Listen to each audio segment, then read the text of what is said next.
You know, what we consume on social media, when it's like clockwork. We get up, we grab our phones. Some of us are sleeping with our phones, right?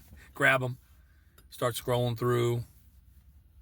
And, before we even get out of bed, we see something sometimes in our newsfeed that is upsetting. Once in a while, probably more than once in a while, but sometimes we see something in our morning scroll that's supposed to be innocent. You're half asleep, and you find something that's upsetting, you know, and it kind of messes you up, at least for the morning, if not the whole day, and I'm not always, but sometimes it does, especially to people who have an empathic tendency, and they'll go, oh, like, wow, that's a bummer, but then they'll absorb it, almost like it's happening to them. If you know, and the thing is, we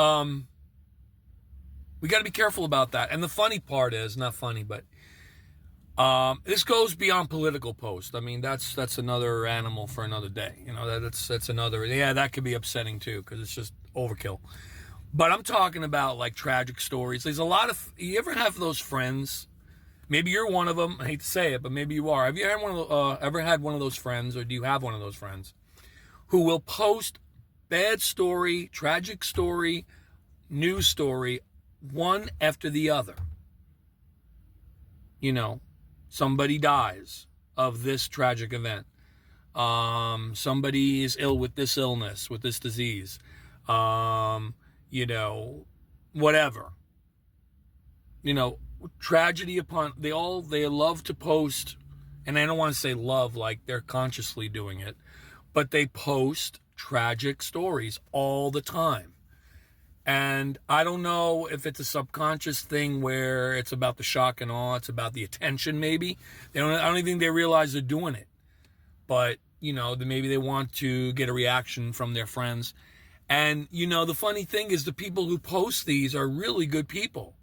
They just post and they'll say, oh, prayers going out to them, and oh, this is horrible. And again, if you have an empathic tendency, you will feel these things. You'll feel these things. And the thing is that this is why I said in a previous video a while back, prayer needs to be the default state. What I'm saying is, there are things going on in the world that are unpleasant. You already know that. So my attitude is, wouldn't you just be praying constantly, almost like as a meditation throughout your day? Like in the back of your mind, always keep the hum of prayer going.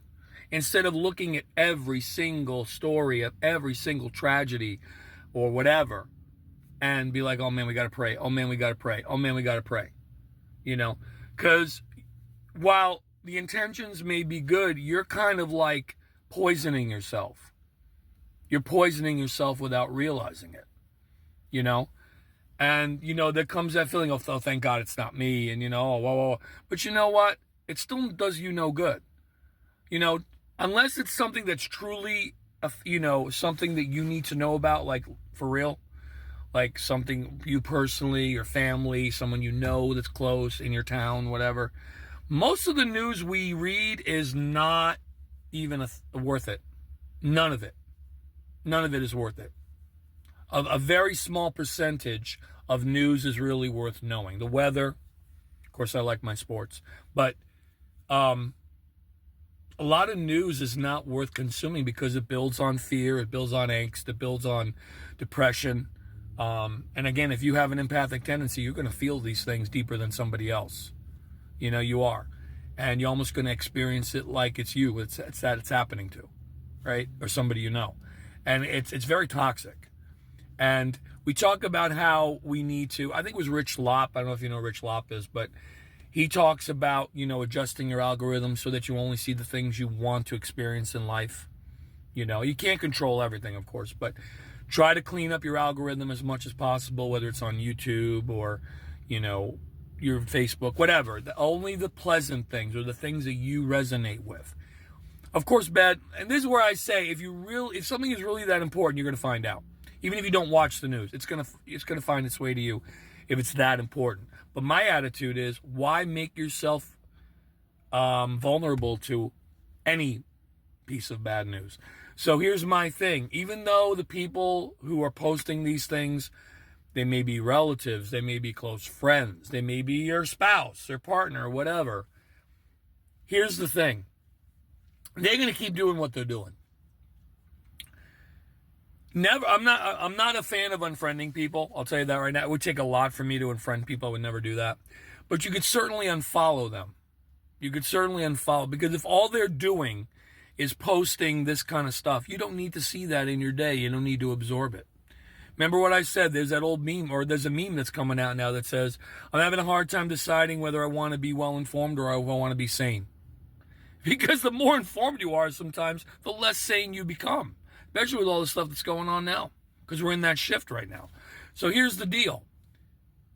I would never unfriend somebody. You want to unfollow them? Don't feel guilty about it. But then you say, yeah, but how am I going to know what's going on in their life? You could check in on them every now and then. Go to their page, gently scroll. If you could tell by their first post that everything's okay, the first one you see, or if they're up to their old tricks and still posting all that stuff, then you know they're all right. You know what I mean? Or give them a call. You know what I mean? Or message them. You don't have to go to their page, you know? Or not only that, but you don't have to read their stuff, you know? Because it will affect you. Even, you may not realize it, but on a subconscious level, you're absorbing all this negativity. And it's ruining your drive, your determination, your focus, right? And really, what can you do about it? You can't really take action. I mean, if there's something, like I said, that hits home, take action on it, absolutely.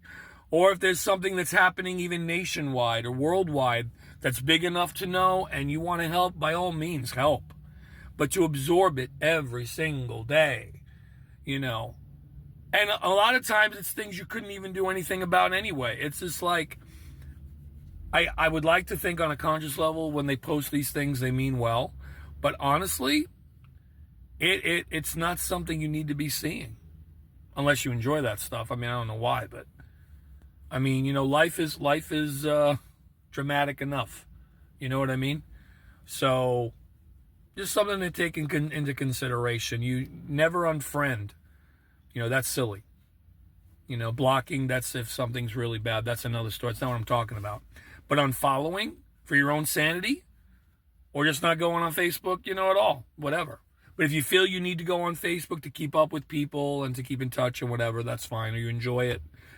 But to be exposed to that stuff every day is really, it'll wear on you after a while.